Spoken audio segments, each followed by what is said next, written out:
Hey everyone, so back in SketchUp, I was working on building a deck and I downloaded this nice looking carriage bolt from the 3D warehouse because it said dynamic, and so I assumed that meant I could like stretch it and it would still look correct, it would just be longer, but that didn't work, so I must have done something weird there.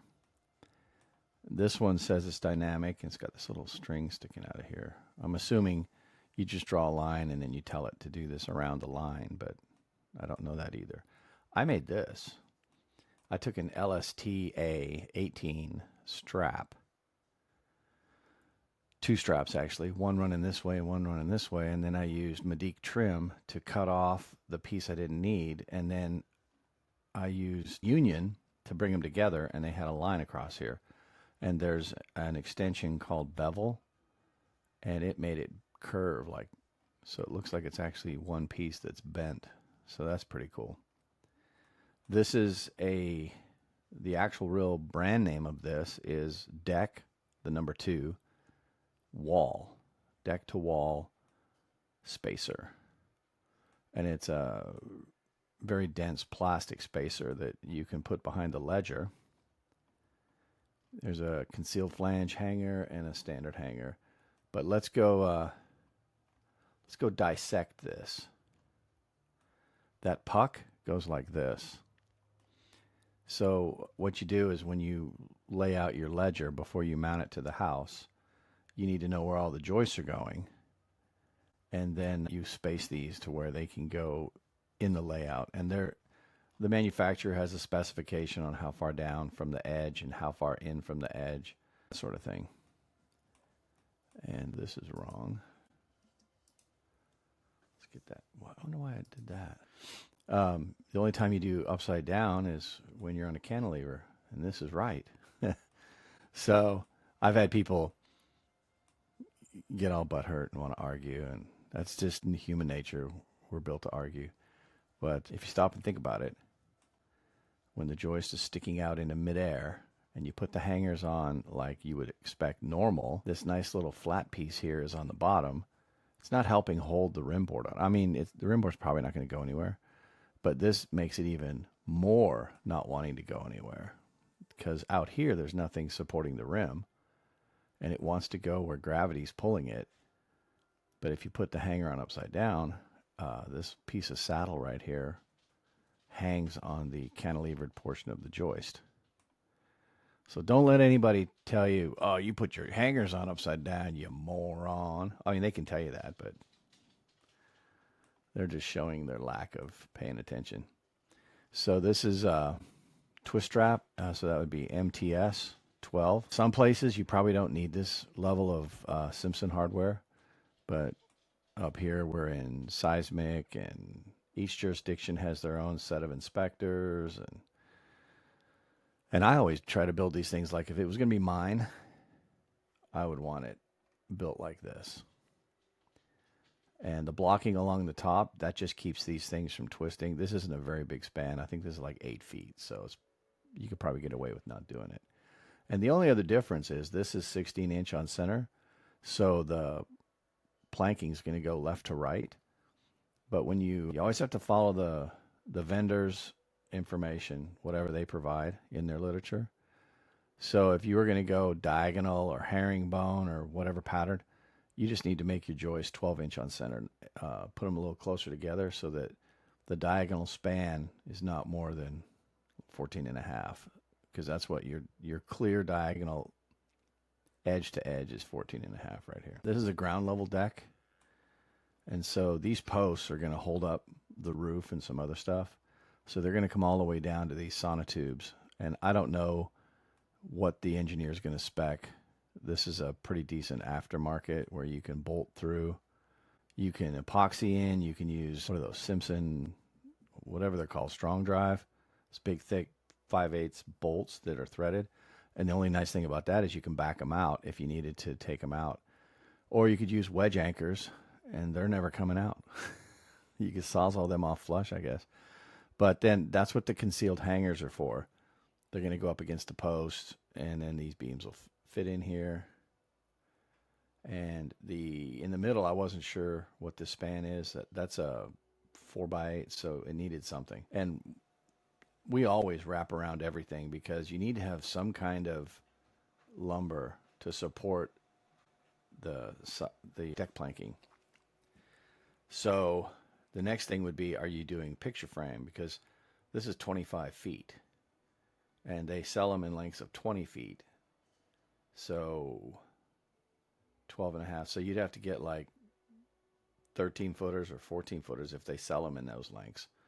And then double picture frame in the middle. Or maybe in this one, you could triple picture frame and go with like 12 footers or 10.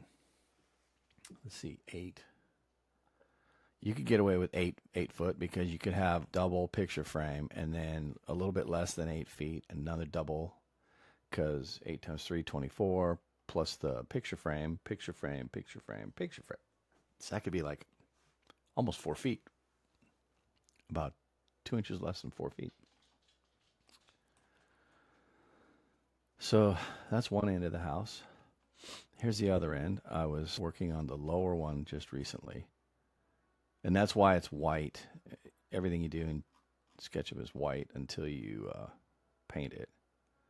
And so this really looks good if you go with white and you want to see what's going on and you hit X and X turns into X-ray mode. So that's kind of cool. Again, this cantilever, what is that, 12 inches? I don't even think I would, well, I don't know. Maybe I would put a hanger every 4 feet or something so that over time this never comes, because you don't want to lag into the end grain of wood. That's just not a strong connection. The end grain will swell and fall apart. This is the same exact deck up high. This is how, I just did a deck, but we put the posts on the outside and then we put rails and pickets on the inside so he had maximum deck space. In this configuration, I would use these straps. I just need to get an engineer to say this is the right application of a strap, but it goes here and over the first rim and it's all nailed in. And then you do the same for every joist that has a post in between it. Because what you're doing is you're locking this rim to this joist and locking it here to this joist. Same here, same down there. And then you can put carriage bolts through and take this post and super tighten it into the rim. Now there are some codes. There's a code from California where they want a piece of 4x4 blocking behind this, and then your carriage bolt goes all the way through all of that, and then you bolt it. So I guess, I don't know why they want that other piece, but there's lots more wood to nail. Like on this, not only would I have straps and carriage bolts, but I would be nailing into this post with, I don't know, it's a 2x8, so maybe 4 nails down there, maybe 3 or 4 into the side of that block. And before this outside edge goes on, same thing here, nail to this block. And as you build this deck, you're going to be connecting it, piece by piece till you get to the outside. I guess I can show you this. This is kind of cool. Move, option, or I use a stream deck, but if I use it, you won't see the key commands I'm pressing. So there's that. In this instance, if they were going to do a picture frame, we'd have to add more blocking, or another joist, because you got to go this direction so that you're supporting the deck planking that's going the same direction as the joist. Duh, right? So there's that. Oh, yeah, and so this is just like a regular cylinder. This one was made by the plug-in by Nathaniel Wilkerson. And when you hit X, you see the steel and everything. Pretty cool. And he has a bunch of Simpson post bases and column bases that you can set in there that are drawn to scale, low face count. So that's pretty cool. Yeah, look at that. Isn't that just beautiful? So if I could figure out how to use a quantifying extension, then it would tell me all the hangers of one type, all the straps of another type, all the rebar. So you can order these things. That's always the thing that holds you up. How many pucks? And you're like 4 short. You can't put the ledger up, that sort of thing. So I think I have a quantifying app. I just haven't used it. And that's it. SketchUp's pretty powerful. I wish I knew how to use SketchUp to design a house where it's just walls with texture on them, because I don't know how to do that. I always draw in SketchUp like I'm framing the thing. So I have studs, windows, doors, all in framing stage. And it takes a long time. But if I could figure out, I need to watch somebody actually draw a detailed house.